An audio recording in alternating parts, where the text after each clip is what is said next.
Voici le coup de pioche de la promotion de la cohésion sociale. Il donne le coup d'envoi de la réhabilitation de 8 infrastructures de base, 2 routes et 2 groupes scolaires, respectivement à Yopougon et à Bobo, 2 communes durement éprouvées par la récente crise. Il s'agit pour le gouvernement et l'État japonais d'inculquer le vivre ensemble aux populations de ces zones par le travail. La particularité de leur projet dit de cohésion sociale à Abobo et Yopougon, en abrégé Kossé, étant de mobiliser ces populations autour des travaux. L'entrepreneur qui doit choisir parmi les jeunes du village et les femmes du village pour 50%. Ça a été consigné dans le dossier d'appel d'offres.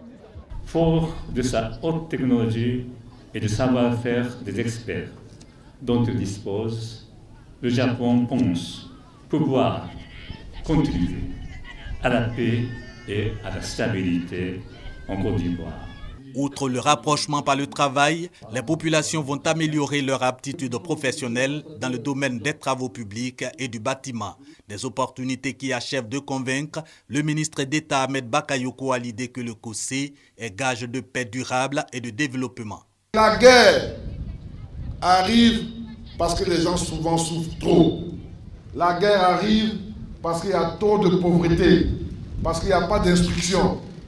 Donc on a voulu aussi vous montrer que par le travail, on peut vous aider à cultiver entre vous et en votre sein l'amour du prochain. Aimez-vous les uns les autres. Après Abobo et Yopougon pour la phase pilote, les autres communes d'Abidjan vont bénéficier de renforcement de la cohésion sociale. Le tout pour une durée de 3 ans, de 2013 à 2015 et environ 3,2 milliards de francs CFA. Le financement du Japon représente 3 milliards de francs CFA, le reste un apport de l'État ivoirien.